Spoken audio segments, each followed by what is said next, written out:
Now listen to this. Newcastle have spent £70 million on Nick Woltemade, who was valued at just £6 million 9 months ago. I'll be explaining what he'll do different to Isak, why the 6'6" striker has one of the most unique skill sets in Europe, and how he'll change Newcastle's tactics. Now, to understand this properly, intellectually, and maturely, I need to get something out of my system. Woltemade! Okay, it's gone. It won't happen again. So to understand how he will change Newcastle's tactics, firstly, we need to have a look at who he's replacing. Yeah, that's right. I've got to say his name again, I'm afraid. Alexander Isak. Now, these are Newcastle's average positions in their 4-1 win over Manchester United last season. And Isak's role was to be central and to lead the line of their 4-3-3 formation, often being the most advanced player on the pitch. But when you look at Isak individually, you'll notice that he often drifted to the right-hand side. This was something that he did frequently in the second half of last season.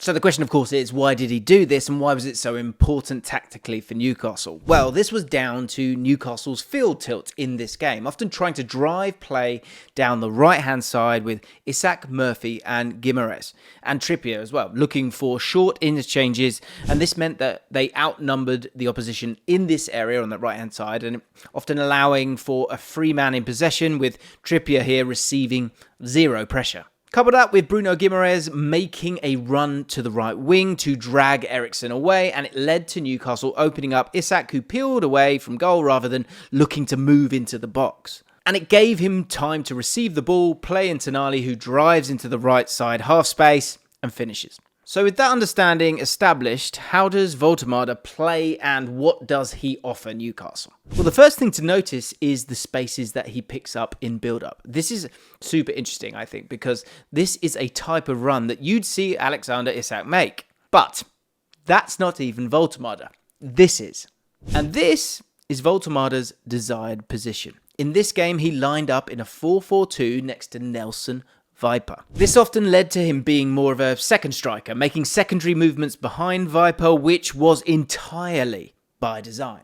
It's a strength to Woltemade's game that we're going to come back to. In this instance, his late arrival alongside Viper provoking the back line led to him having space to arrive into, allowing him to get to the ball in a 1v1 situation that he scores on the second attempt. But believe it or not, goal scoring isn't the main focus of his game. And I know that's scary, but bear with me. This graphic shows that he ranks in the top 5% for successful take-ons per 90. That's something that you just wouldn't expect from a 6'6" striker. I'm sorry, Crouchy, but it's the truth. Please come on the pod. Alongside his impressive progressive passes and shot-creating actions, you realise that he offers so much in the final third. Here's Woltemade in the box. He's not facing the goal and doesn't have a simple passing option either. Now, typically you'd think a target man would struggle in this position, but he constantly proves us wrong, combining his huge frame, annoyingly for me as a small man, that's not important, with excellent footwork. And he waits for the contact before turning away towards the byline, keeping the ball extremely close to him in the process, before cutting it back to his teammate who scores, showing great awareness as well for the pass. He often finds himself peeling into these corridors of the box and leans on his skill set to beat his man, then look for the pullback. But he can also bring teammates into play in central areas and can be the striker that you use as a backboard on occasions. Because he is 6'6". He uses his size really well here, using an outstretched arm to keep him at arm's length. And then he combines this with some deception to play it into the path of Furyk, who scores. So, Woltemade is creative. He combines with forwards and creates chances. But what about the goals? What about the bloody goals, Jim? We just lost 20-odd goals. Well, weirdly, goals aren't actually a huge part of his game.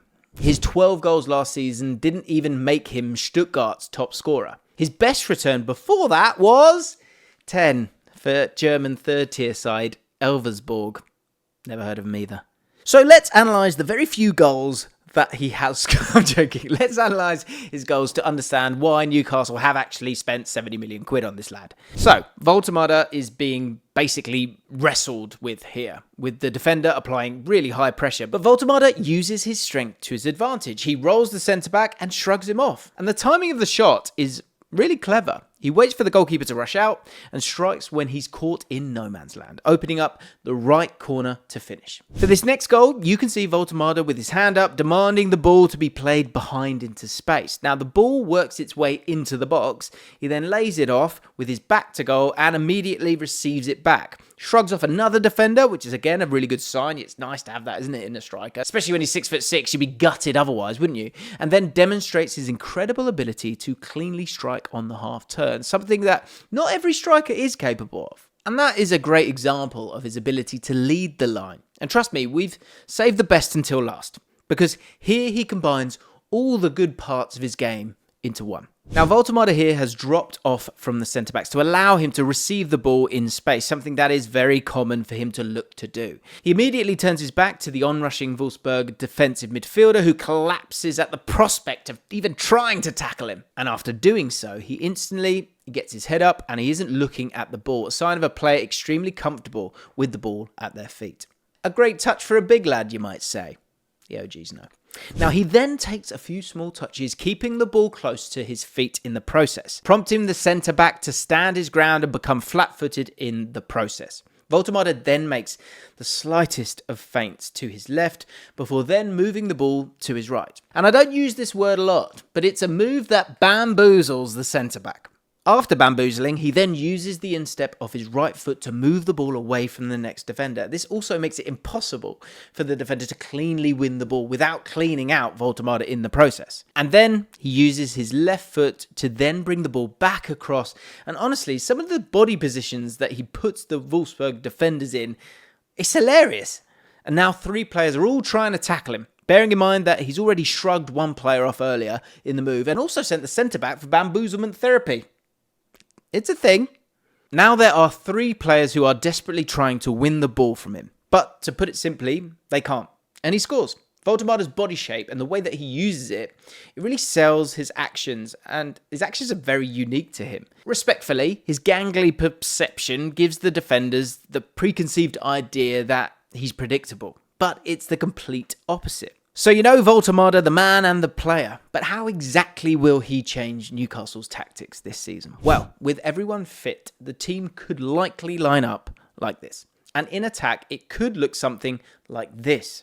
However, there's way more nuance to it because of the multiple ways that you can look to use Woltemade. As we discussed, Woltemade is a player who will sometimes go short for the ball, which is fine, provided you have someone provoking the space in behind. And with Anthony Gordon comfortable in central areas, he could be the one that looks to penetrate that space from the left. Meanwhile, you generally expect Elanga to stay wide, meaning that Bruno may look to make those movements past Woltemade into the box. But it's also common for Woltemade to make these runs into the channel spaces. At Stuttgart, or with Germany's under-21s, he always had a strike partner to lean on to take up the central spaces when he peeled to the right. And you may see some of those aspects with Visser, of course, coming through the door as well. But with Newcastle playing a 4-3-3, it could well be slightly different, and Visser might be used initially off the bench. It's certainly going to be interesting to see if you get Visser and Woltemade in the same team. Now, with that 4-3-3, again, it's likely to be Anthony Gordon who looks to target the second 6-yard box, hovering around the penalty spot. Meanwhile, it could be Joe Linton that then moves to zone 14 to pick up the space Woltemade leaves behind. I would also not be surprised if you see Lewis Hall playing a big part in this as well, by keeping the width when Anthony Gordon moves centrally. And again, Visser, in the same instance, with Lewis Hall staying high and wide, will allow Visser to utilise his more striking instincts if you want to switch that up as well. And when Newcastle are slightly deeper, I fully expect them to try and punch central balls through to Woltemade's feet. And when they do this, Bruno G will likely look to be in close proximity to Woltemade to receive the layoff passes. On the other side, we could see Livramento push high when they do this, with Elanga in the channel, creating those right-sided overloads that we saw earlier in the video. I think the great thing about this Newcastle squad, and the great thing about Woltemade, is that all of these are viable options. And that's before even talking about Visser and Woltemade as a bit of a partnership here, which you could, if you wanted to be really bullish, you could do a 4-4-2, utilising Woltemade kind of more as an attacking midfielder, Visser in behind. If you want to be a bit more careful, you have Joe Linton on the left-hand side. If you don't, you have Gordon and Elanga and go old school 4-4-2.